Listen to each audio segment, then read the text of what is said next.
Hello, dear Dharma friends. I had a little bit of a technical complexity here this morning. But it's not like a chainsaw where you get to bang it or kick it, or swear at it. You can swear at the computer. Not that it helps, either the computer or oneself. It's so strange, though. Sometimes connections just need to be pulled out and put back in. And they want you to know they're still there and they need attention. It's like dogs and children. So,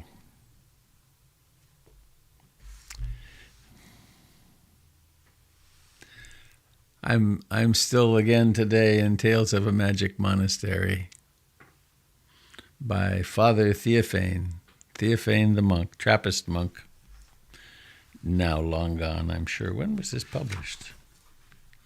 I was given it a long time ago. 1988. Oh, copyright 1981. Do you want to record, Robert? Oh, yeah. Thank you, Jim. Good job. Record on this Recording computer. in progress.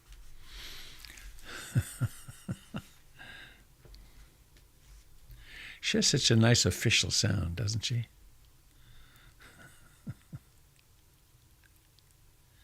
So, a little story from the Magic Monastery.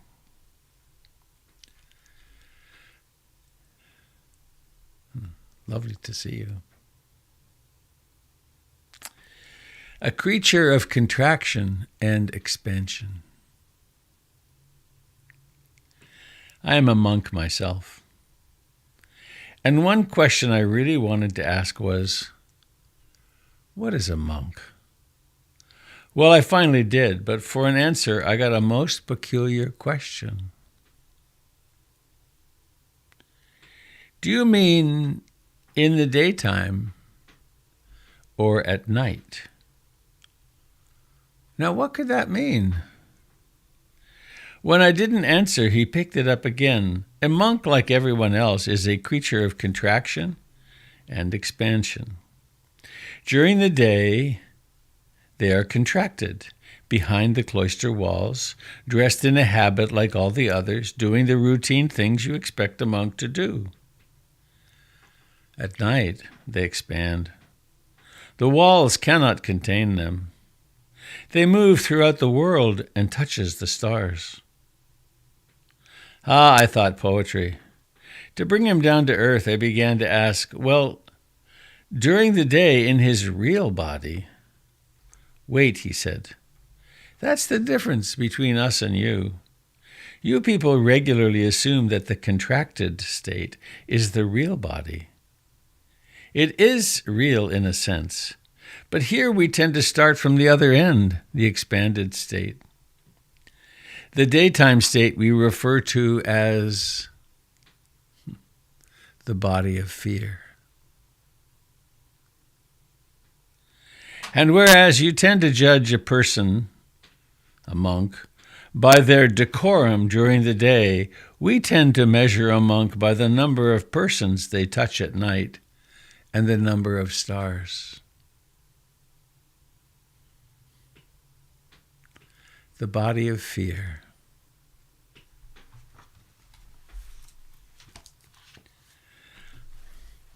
Makes me think if I can find it. There's another poem I'd like to piggyback on that. Is it?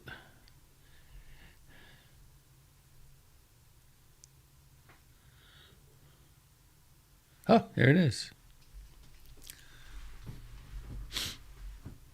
I think I'm landing on fear because I woke up this morning. It woke up. Waking up happened.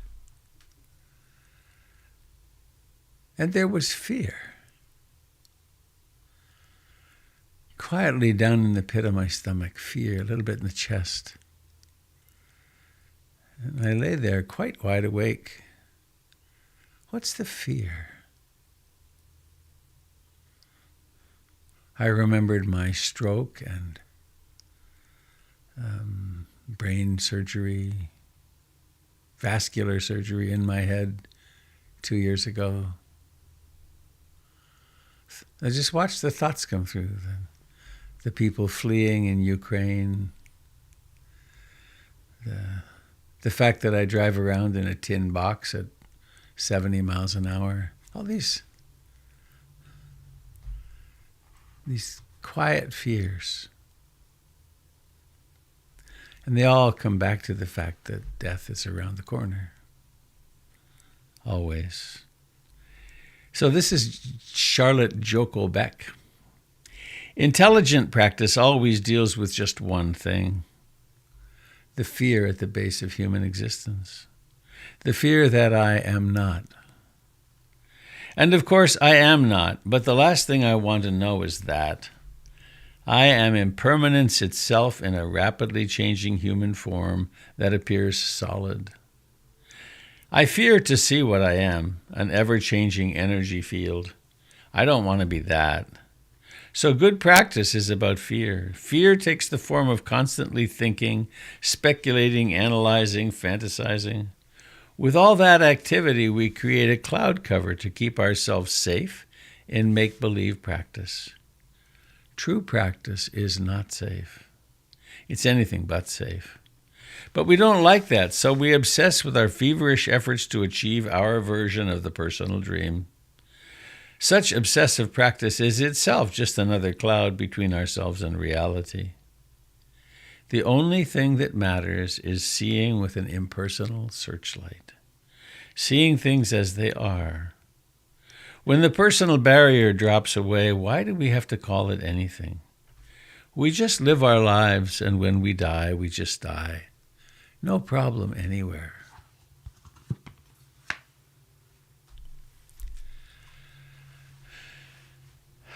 So, friends, isn't it wonderful that we got to wake up and could still function really well enough to come and join together? That's something to celebrate.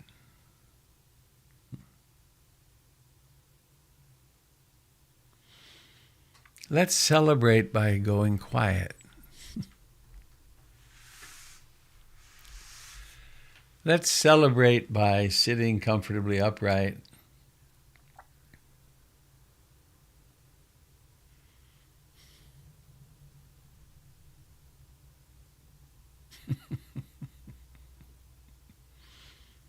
I was just reminded of a joke.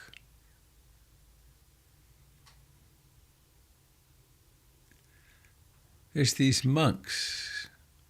For generations, they've been copying sacred texts, beautiful calligraphy, beautiful artistic illuminations, I think they were called. And for generations, they've been copying these texts. The abbot had a strange idea one day. He thought, I'm going to go down and look at the original, the one we keep down in the cavern. And no one had done this for generations. So the abbot went down the stairs, and a little while later, there came this wailing and crying, and it went on and on and on, and it went on for a long time. And then he came up the stairs with his tear-streaked face, and he said, "It says, celebrate."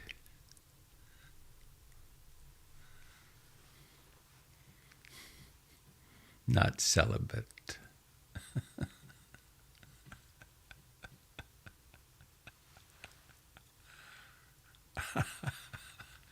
All right. Let's get down to the serious work of meditating. No lightness of heart, no humor. The face must look dour.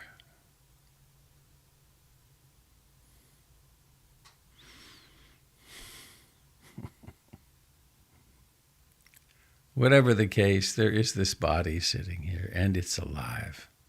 It's actually alive. It breathes.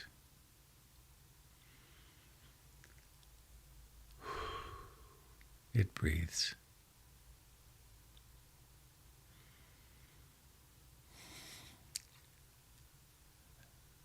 And let us remind ourselves of the refuge in the Buddha, the Dharma, and the Sangha.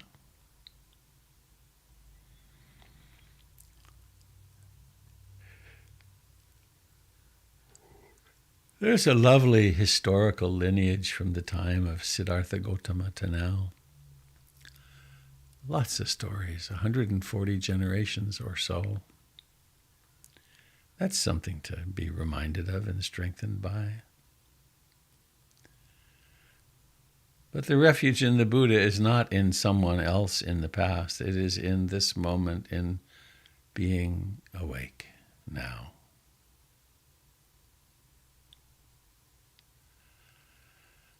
Refuge in the Dharma, the way things actually are, including anicca, impermanence. Refuge in the Sangha, the community of practice.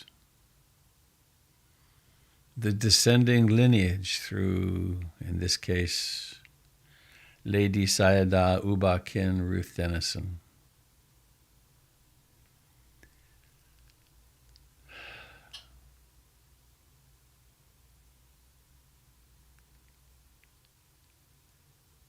And so you know what to do.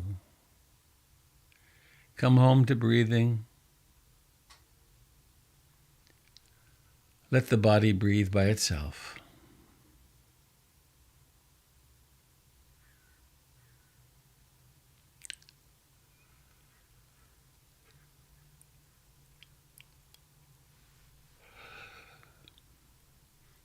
Each breath has a beginning.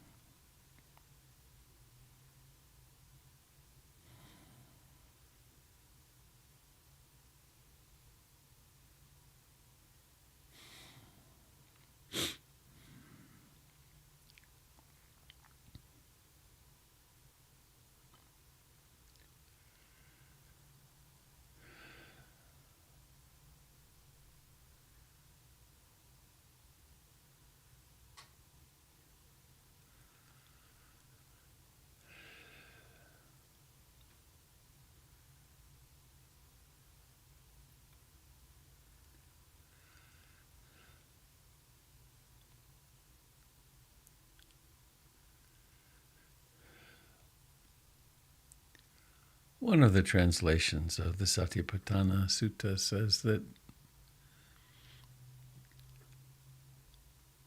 one applies initial application of awareness to the breath. And then there is sustained application. We could say targeting, and then maintaining the target.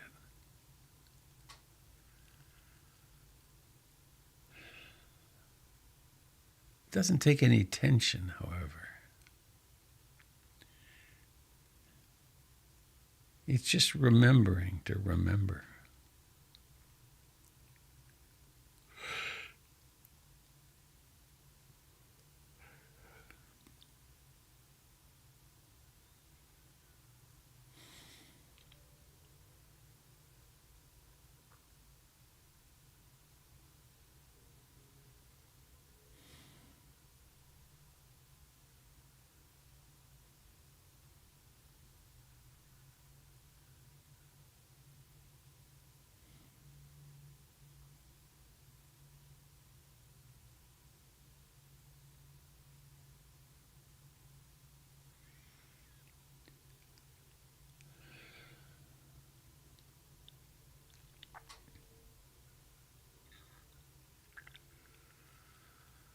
In this mysterious consciousness. There may well be thoughts.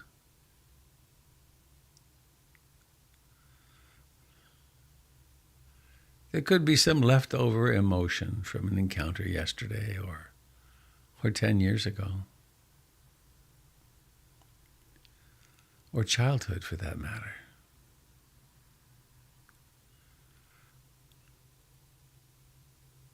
There could be thoughts of planning, restlessness and agitation. There could be sleepy dullness, sloth and torpor.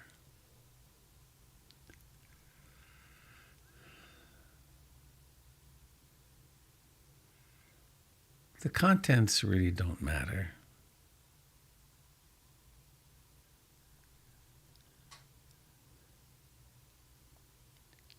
The mysterious reality is that all these thoughts, emotions, moods are not personal.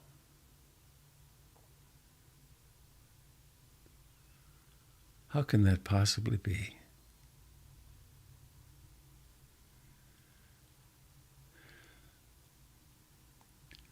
Let us bring mindfulness into being. And so the truth of all this is revealed to us, not something we have to chase. Coming home to in-breathing and out-breathing.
in addition to the coming and going of the breath.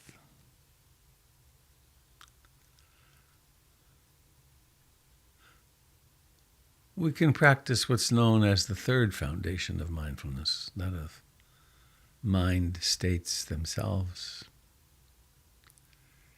Is this a mind which is expansive, open, like the monk's consciousness at night?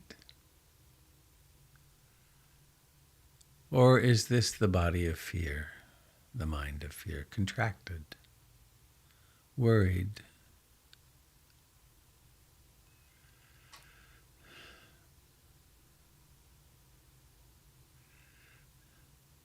Is this a mind that is shot through with love, profound acceptance?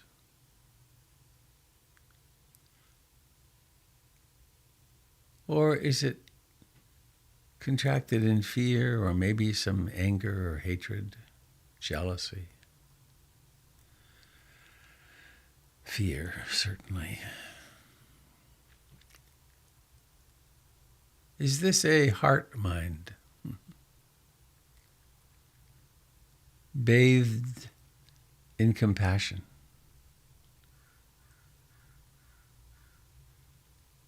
Taking in the human condition as it shows up in this that you take to be yourself, and the unimaginable suffering of the world. Spacious, loving, compassionate, equanimity. Or is it the body of fear, the mind of fear, contracted, thinking it can be safe through contraction?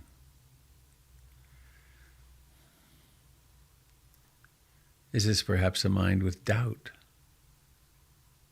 or with great faith?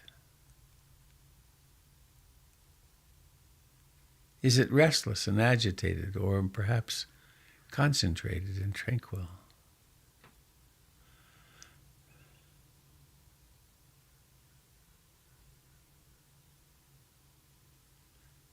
It's remarkable that all these different strategies or categories of experience exist and flow through one after another.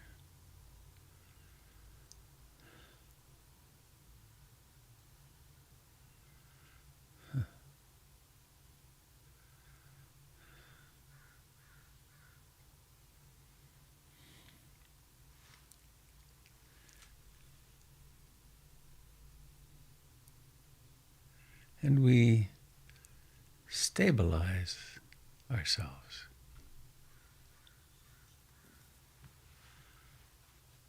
With the breath as a sort of compass heading.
moment by moment.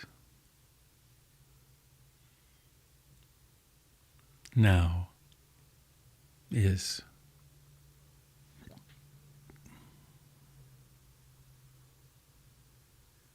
And there only ever was, is, or will be now.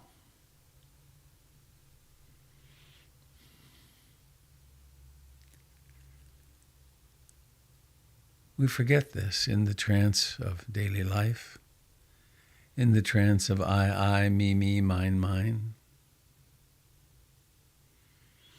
in the trance of trying to find safety in a world where actually there is none.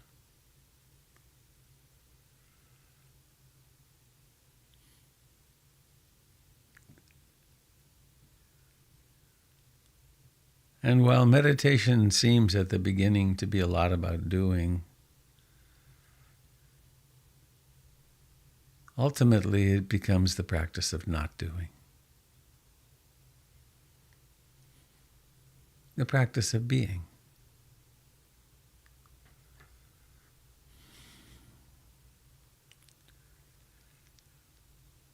So I invite you now for a few minutes to stop doing anything.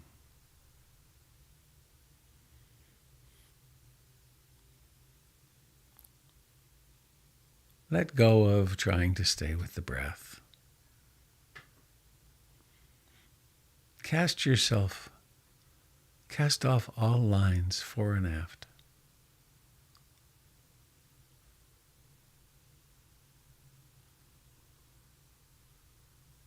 Let yourself go down the river into the ocean, your true home.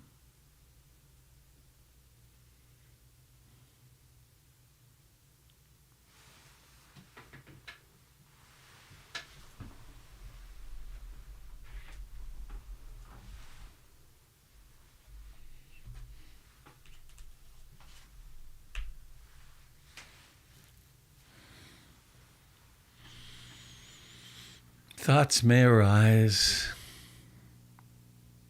memories may arise.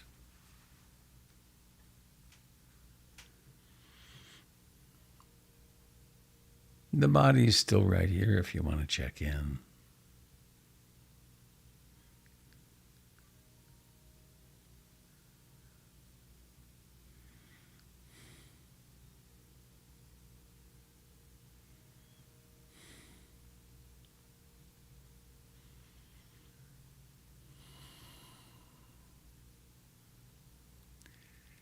Any thoughts which arise, if you want a visualization, might be like fluffy white clouds on a summer day. Nothing we need to do about them.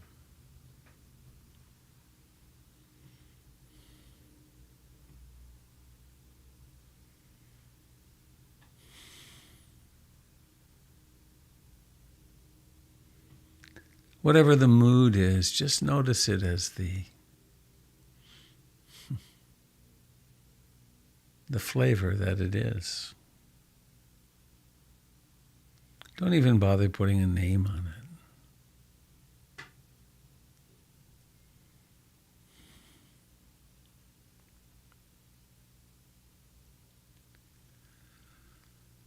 And that whole long set of thoughts that are the past and your life story.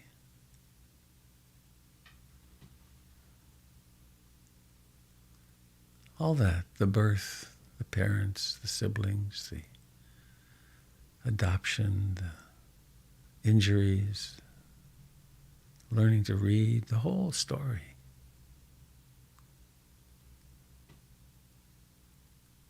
See it as it is, a set of thoughts. It's a remarkable story.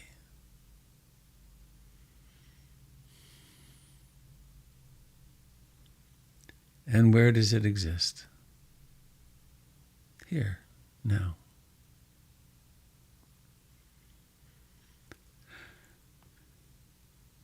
And the same with the future. Your plans. your bucket list? Where does it exist? It's all now, isn't it? What a relief.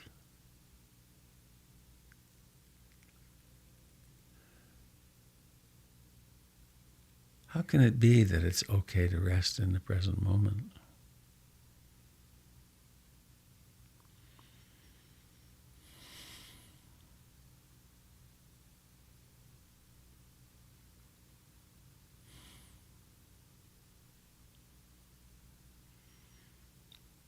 What if it's true that there really is nothing to fear?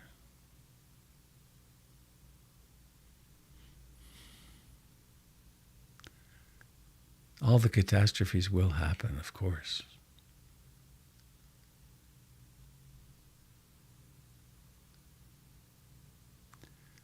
But what if it's really true what the mystics say, that nothing can harm that which we truly are?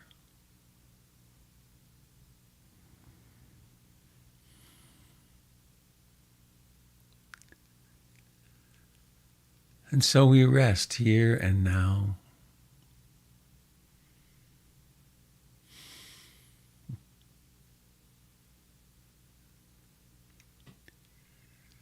Noticing how natural love is.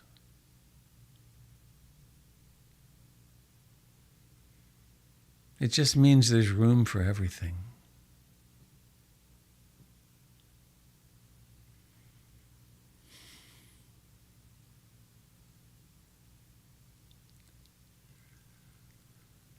It just means we don't have to improve ourselves.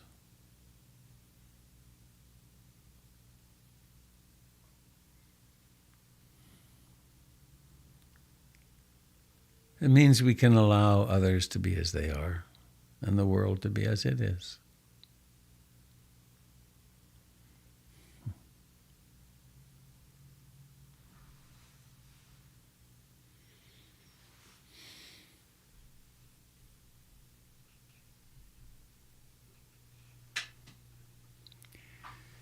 May all beings share in the merits of our practice.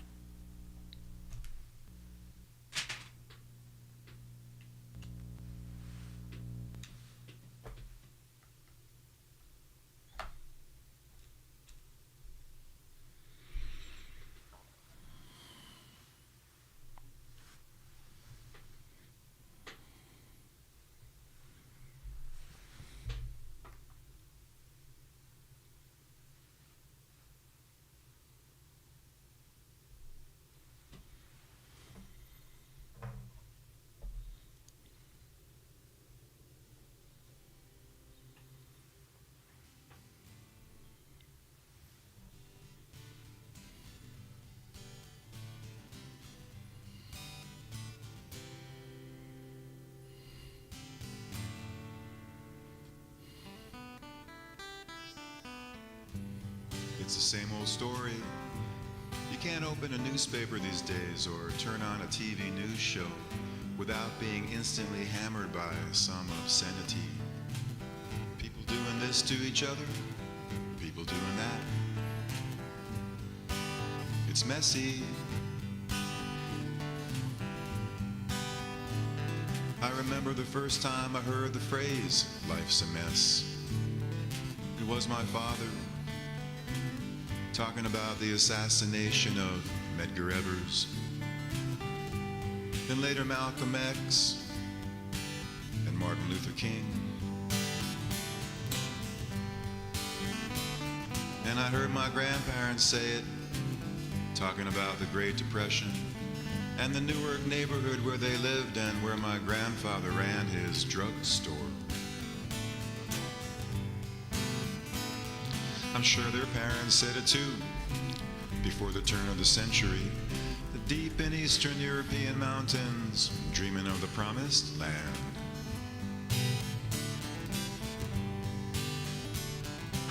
I bet even the cavemen said it, griping about a rival tribe, or some stegosaurus meat that went bad.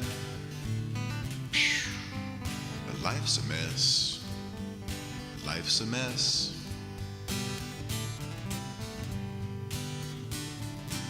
Still somehow in all that darkness, light seems always to find itself again. Then there's hope, and sometimes even glory. I was listening to a ball game once. A Texas Ranger hit a foul ball into the stands, and a man caught it and gave it to a young boy sitting several seats away.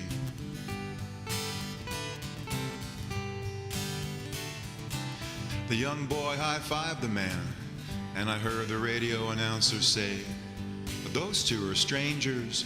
Look at how beautiful they're being." Martin Luther King said, "The evil triumphant is somehow weaker than goodness defeated." Malcolm X said, "Peace be unto you. Peace be unto you, peace be unto you."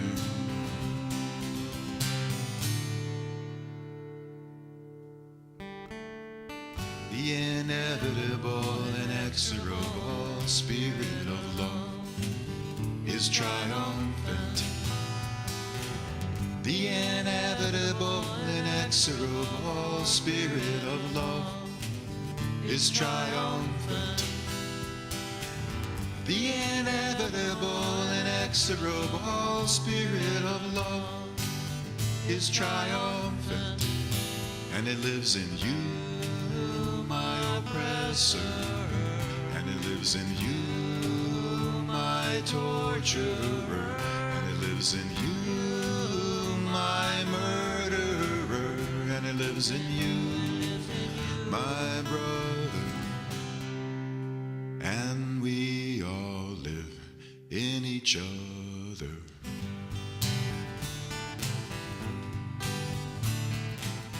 The inevitable, inexorable spirit of love. The inevitable, inexorable spirit of love. The inevitable, inexorable spirit of love is triumphant.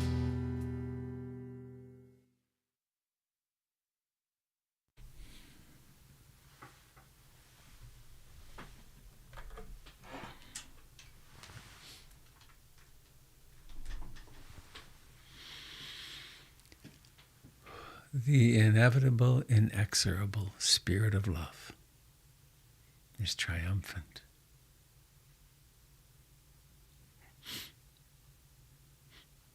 The Buddha's teachings say,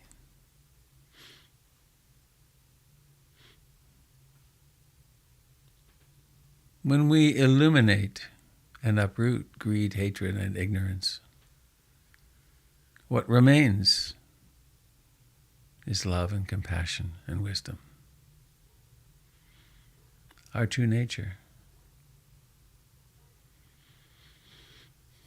May all beings everywhere share in the merits of our practice.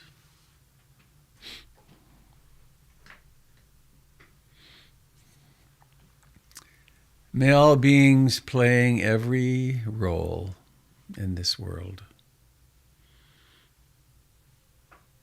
be free from suffering.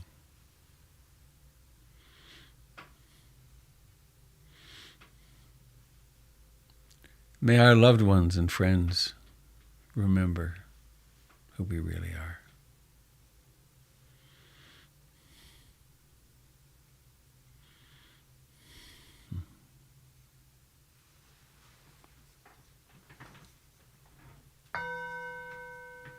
Oops, Daisy. Here's the beautiful gong.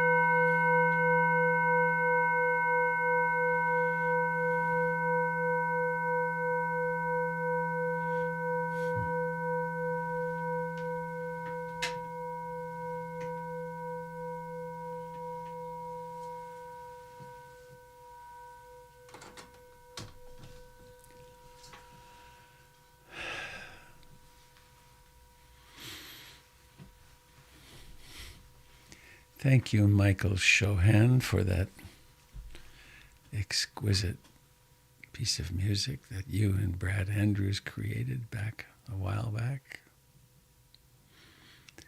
The inevitable, inexorable spirit of love is triumphant.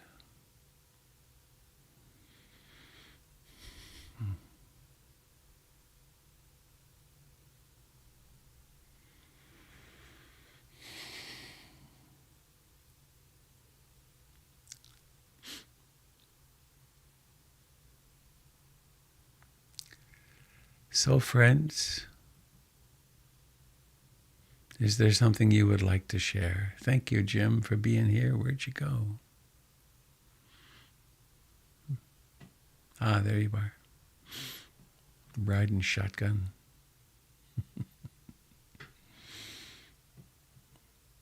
Any remarkable spiritual breakthroughs or utter failures in interpersonal communication or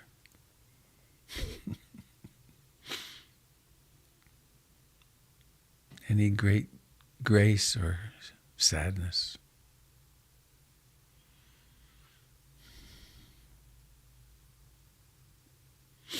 Good morning, Sangha. It's Jessica. Hello, Jessica. Hi. I just wanted to share, because it just popped to mind, that miracle of organ transplant. We learned of a friend just last night who had been on the waiting list for a kidney, and he got it, and it happened, and he's recovering. And we have two other dear friends who also have been the beneficiaries of organ transplants. And I just share that because it's amazing. And yeah, just amazing. So my gratitude for that human success, and also just encouraging all of us to remember, in Oregon, it's an opt-in system. So you have to say yes when you have your driver's license or your Oregon ID to say, yes, I want to be an organ donor when I pass. Some states have opt-out where it's just automatically there. Just something to carry with you, because it is a major miracle.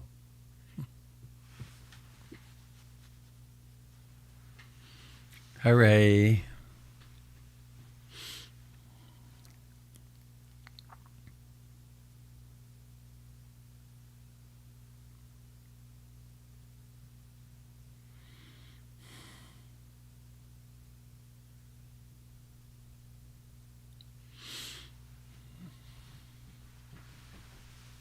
The other end of the spectrum of positive or negative, I would perhaps ask for some love and care to be sent to the McDaniel High School community in Northeast Portland. It used to be called Madison High School, where my kids all went. My daughter goes there now. And two students OD'd on on fentanyl this week. Jeez. Apparently, I also work in a substance abuse treatment program, and that we know that fentanyl is being released into everything, and people are getting what they don't expect. So yeah, two young teens in Northeast Portland. It's kind of rocking the whole community.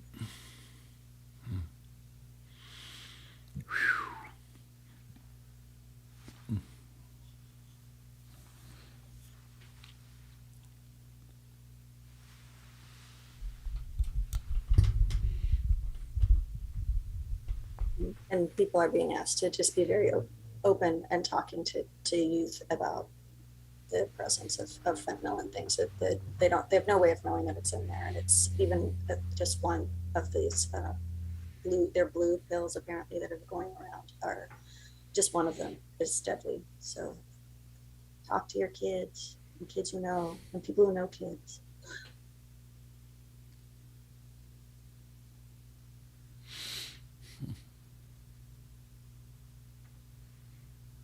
No wonder I was afraid when I woke up this morning. It's a risky place we live, being in a human body.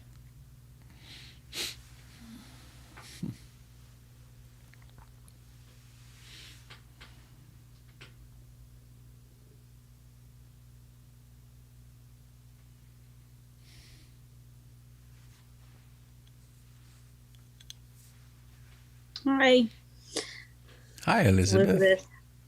Long time I haven't shared or actually been able to sit for a long time.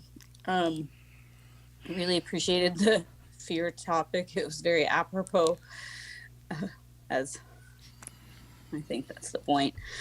Um, yeah, I guess I was thinking about my experience the last 2 days of this dichotomy where I want, yeah, I'm being focused on compassion or mind like sky, but my physical body is in a panic or a fear. And so it feels, you know, even just letting acceptance and space be there, like that isn't feeling like enough for that panic or fear. And I don't know if you could speak to that dichotomy that's happening for me. I mean, I know specifically that like I'm not well right now. So that's like a double down on the panic or fear. And that's part of the symptoms that I'm having. But,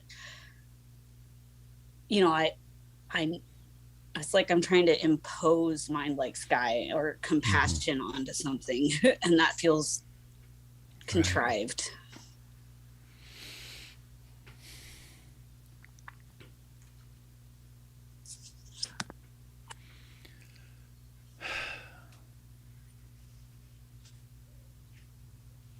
Yeah, it doesn't work.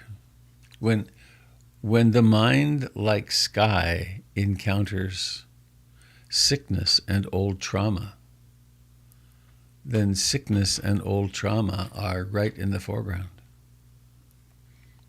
And there's an old adage, the way out is through. And so when the symptoms are of clutching fear in the throat or sickness in the body, whatever your symptoms are, that becomes your meditation object. And my experience has been that I have, on many occasions in my life, required a hand to hold in order to do that. I required the loving container of a friend who could be with me and not interfere with it, or a therapist, or I had the incredible privilege of having Ruth Dennison in my life for so many years. So I hope, Elizabeth, that you have the capacity and ability to let people be there with you. Yeah. Well, frankly, this feels like one of those places. I don't know if you can hear me. Sorry. This feels like one of those places that has that capacity. I feel like I have the people set in place, but I don't trust their capacity, or I feel burdensome. Not per se with the one that I pay, the therapist that I pay, but for the people in my life, like I ask that from them, and then it's a lot. They don't have the same skill set that even this group has. Right. Yeah, and poor help is not helpful. It's like, oh well, take it lightly. You'll get over it. It's that I can't tolerate what you're sharing right now, so I'm going to make you feel bad about it. That kind of help doesn't help. But I am glad. It sounds like you have a therapist who's capable of being there with you. That's a good thing. Yeah, when I let him. Of course. Duh, right.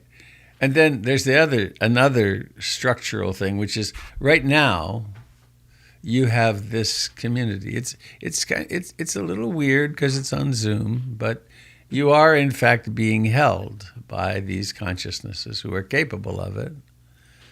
And so that's a little bit of outer strength that'll help. And then, I'm so predictable, I say, be sure to be doing your meditation. I heard you say that you hadn't there for a while, and you weren't because it was too much to deal with. Yeah. But like I need to move. If I am doing it, it feels like I need movement. Yeah. So Do walking meditation. Go for walks in the woods and be mindful. Create. Ruth Dennison she was always creating new meditative practices. You can do something as simple as see my hands here by my heart. Open your arms. Stretch your chest open. Come back. Maybe put a prayer with it. May I be happy. May I be free from fear. And do that for 30 minutes. Really? Commit. Yeah, or a minute. Okay, a minute. How about a minute and a half? I'll raise you 30 seconds. But any moment of mindfulness is a huge intervention into the middle of the pattern. And so in 5 minutes of doing that, you might have 20 seconds of mindfulness. That's huge. Yeah. Thank you for asking. Yeah, thank you. That's reassuring that. Yeah. I might share one other thing with you. I've told this as a teaching story on many occasions. A long time ago, 20-some years ago, my then wife told me she wanted a divorce, and it blew my socks off. I was totally freaked out and didn't want it. I'd get the kids to bed, and I couldn't sleep. I'd get the kids to bed, and I went out. I had a cedar tree that I used to sit under, a big old cedar tree. It was very dry underneath. And I'd sat there many, many times. I had a great spot, leaned against the tree. And so the kids would be like 9:30 or 10 o'clock, and I'd go out and sit there, well wrapped up. And I was insane. All there was the tumult of consciousness. Just, oh no, I'm going to lose my kids. Can I support myself? What am I? Just really hysterical, freaked outness. And then and I was sitting upright. Every now and then there'd be this, boop, it would stop. And there would be awareness. And some thought like, good God, the Buddha was right. This thing really is out of control. And then 20 minutes, half an hour, a long time later, there'd be another moment of sanity. It's like, wow, dukkha, this is massive suffering. Look at this fear. I feel the fear here. Gone. And then the sun would come up. And how many times had I come to consciousness during that time? I don't know, 20 maybe? But most of the night I was insane. However, it was incredible practice because there were these moments of waking up. And those are the most valuable thing that we can have happen, because those are moments when we recognize that this is the anatta teaching, the not self teaching, that crazed, codependent, terrified, angry, hurt, blah, blah, blah, all that patterning was not me. It was not personal. It was my personality, and I'm responsible for it. But the mindfulness is much, much deeper in us than the crazed mind. Including all of our traumas and all of our stories. They're all potentially objects of consciousness, of awareness. And so those are moments of freedom. And it's just one piece of the puzzle, because one also needs good friends, those are moments of freedom. I'm pretty convinced this is true. But lean on friends. Spread the burden around and talk about it with them. Is this getting to be too much for you? Or could I have 15 minutes to just whine and complain? It's great to have a friend you can say, could I have 5 minutes to whine? I do. Jennifer and I do that every now and then. It's really quite relieving, because the other person. And the thing about if you do a conscious whining is that you both know that you don't want to be held to this being the truth. It's just what was happening in that moment.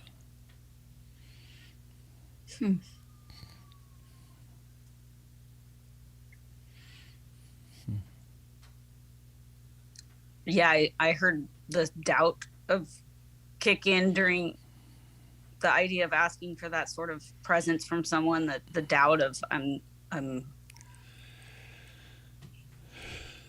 of self, of worth or value, or Maybe you're not worth paying attention to or loving yeah, or that's a pretty feeling. yeah. Well, it's not uncommon. I mean, it's a normal, quote, part of our what accoutrements, but it's probably not anywhere close to true. You probably have people around you who would be honored to spend, but it does help to have a time on it. Way back when I was in a relationship with a person, anyway, it doesn't matter when and where, but this person had two very sick children, adopted from Guatemala, reactive attachment disorder and borderline personality and suicide attempts, and our life was just turmoil. And we went to see a couples therapist, and she said something it never would have occurred to me ever in 100 years. First thing was, you must not talk about these tragedies in the bedroom. Only sitting up in the living room. And to my partner, she said, don't expect Robert to listen more than 15 minutes a day. And Robert, when it's time to listen, you better listen. You give it everything you have, and you be the container that your partner has always dreamed of, because you can do it. You're a therapist. You do it all day at work. Pay complete attention and set a timer. It did change things a lot. But you see how that comes against, well, your partner should be able to listen. Well, no one can listen to one suffering for hour after hour after hour. It doesn't work. It doesn't work. And so maybe it's 250, maybe it's 2 10-minute sessions, but it's not at every turn I can lay my suffering on you. It's that we're each responsible for dealing with our own suffering. But we can ask others to support us. And you could, if you have 3 friends, you could have 3 different people that you would say, could I have 10 minutes to talk to you about how much I'm suffering? Would you be willing to listen?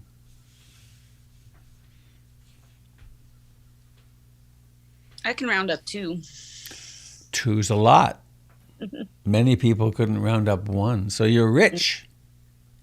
I am, and I feel like there's a deficit there most of the time, but that's my little self getting, like, not wanting to ask, because it's not true. I'm a therapist by trade as well, and it's a new skill for me, and I'm currently on leave from that because I can't listen right now. So great. Right. It's bad when you're a therapist and the person is sharing with you, and in your mind you're thinking, "Ha! You think that's bad? You should see my life." not. Yeah, it's less so in my mind as much as my body's reacting. I see. So, right. So you've got some old trauma to deal with too. Yeah, and current. Yeah. Even better. Yeah. Well, I wish you strength and luck, and please come back to us. I haven't heard anything too much here in the least. Well, I did get some lovely chat feedback, and also yours, and I'm grateful to be able to share openly like that. Yeah, it's an extra step for me.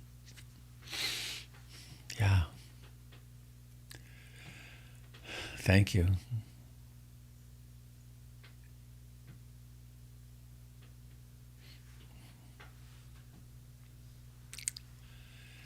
Yeah, it would be a mistake to think that the big mind practice is about let us, what's the word? Let us spiritually bypass our suffering and become creatures of light.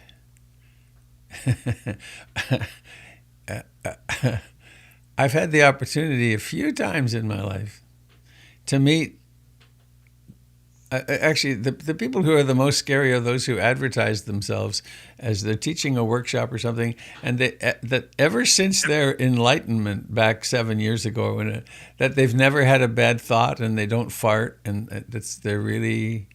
they're just creatures of light. Watch out for the stiletto in the boot. You might be having a nice, sweet hug and feel this stabbing pain below your bottom rib. It's because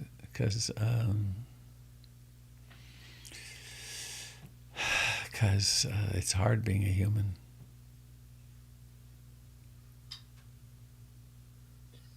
Robert, thank you for the song from Michael, Life's a Mess. And here we are getting started each day. Yeah. It's true. We're lucky.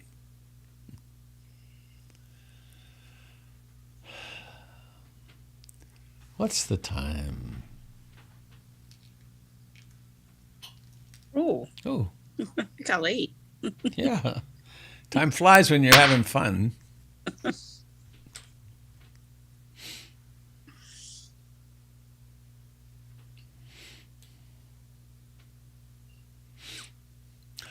I guess I should say this too. It looks as though April the 3rd will be the first Sunday that we'll be meeting at PIMC. Before then, on the 24th, there's a Saturday. I'm not sure of the date exactly. There will be a cleaning party. If you'd like to participate in that, I strongly suggest you go to the website and join up on the volunteer list. There's some software there that we've subscribed to. You can sign up, and then you'll know when things are happening. It'll be at 9:30 to 2, I think, on that day. And it's mostly vacuuming and dusting and that kind of thing. There's a few other heavier things, but it's kind of like the final polishing of things. And the April the 3rd meeting will be by reservation only. You'll need to register online. There won't be a charge, but there will be the registrations, because we will be limiting the numbers probably to 60. The Dharma Hall could handle 60, we think, especially with the choir loft. Robert, just to be clear, you'll be streaming that, won't you? Yeah. Yeah, we're buying a new, anyway. Yeah, I'm going to get it set up a couple of weeks ahead to be sure that it's functional. We will be doing the best we can to stream everything that we're doing right now. This morning will be easy. But Doug Pullen is planning to stream his Thursday night, and Gregory will do his Wednesday, and Kendall, Kendall's going to do her Sunday nights, and Jim will continue to do his Monday evening. We're becoming a hybrid place. Well, I so appreciate this. It's such a lifeline for me, and I just appreciate all you're doing for that. Mm.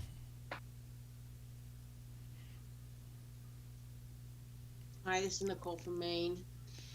And I too appreciate this online, and I really like it when these get really real because I wake up 4 to 5 days each week with that pit in my stomach, and I've tried accepting it, and I see you're there, and is this a piece of trauma, or is this a habitual brain thought?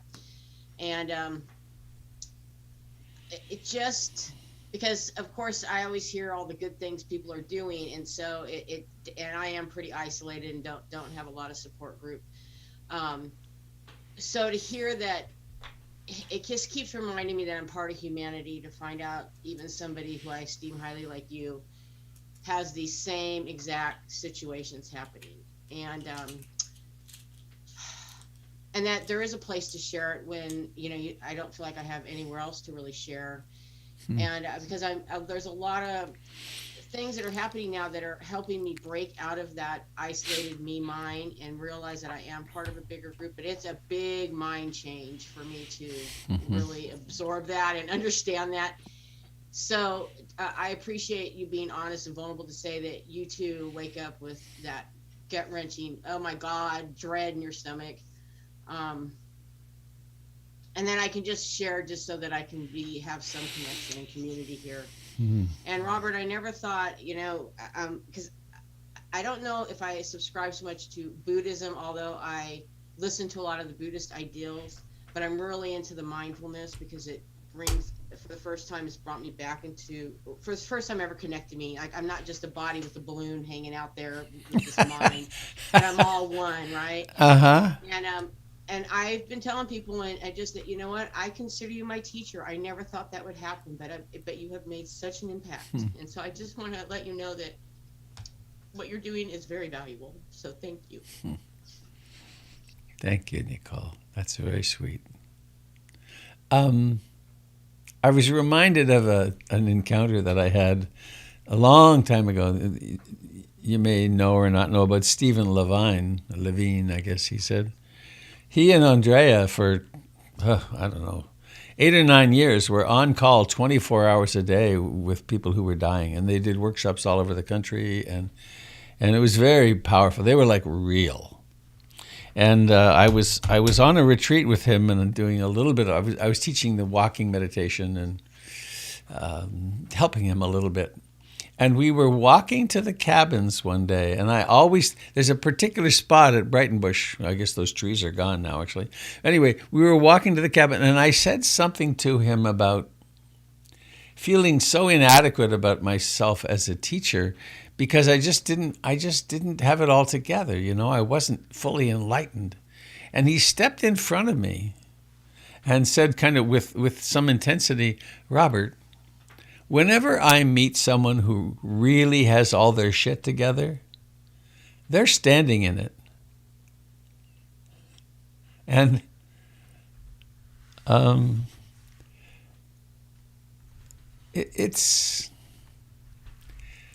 we're all, and I think it's all. We're all works in process. And so it's so helpful to be real with each other.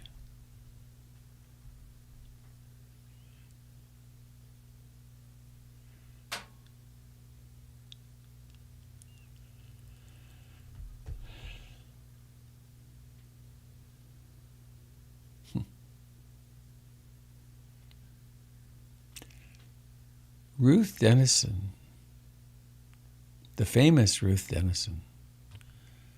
Ruth Dennison, who almost every Western Dharma teacher of my generation at some point or another crawled into her presence asking for help. Think of the big names that you know, and many of them went to Ruth for support at some point or another. She was a little girl in Prussia, and she was there in Eastern Prussia during the war, and she suffered hugely, and she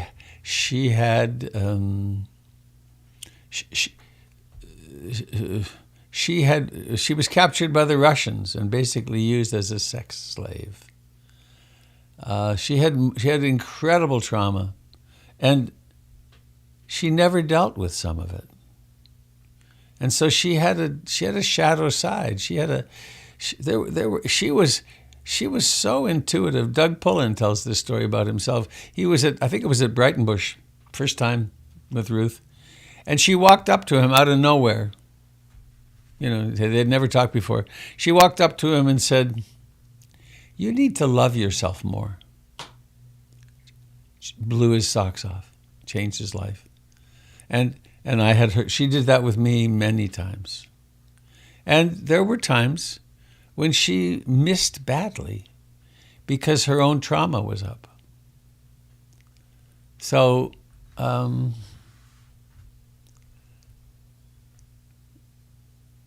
We're doing our best. All of us. Every single person is doing our best.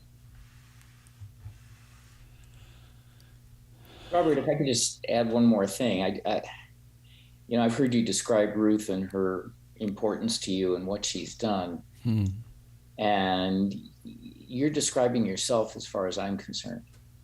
Ruth lives on in you in what you're doing for me. And if you check the comments, people have jumped in on the Lifeline thing. I don't know, when you have a moment of doubt yourself, you are my Ruth Dennison. And I just am so grateful. And I think most everyone here would join in on that. You're not proposing to say that I have unresolved personal neurotic issues, are you? And that I have Robert, in all honesty, yes. Oh, shit. Goodbye. That's the end. I quit. And it's because of that you've been such an effective teacher for me.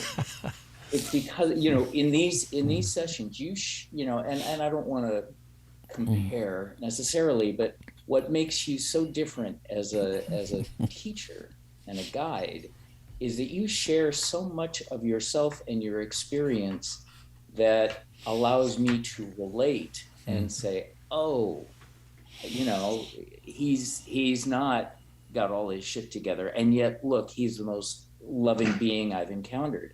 Other teachers will recite the Dharma, but in your meditations, and in your Dharma talks, you share so much of yourself that I think, I can trust what you say. I understand what you say, and even if I don't understand what you say, I then can sit back and say, well, I have to think about that, or sit with that, or learn from that. And in so many ways, I have. I now know what you mean in a lot of things that you said, just because I've sat with it and I've experienced you through it, and me too. Some of it makes much more sense now than it used to.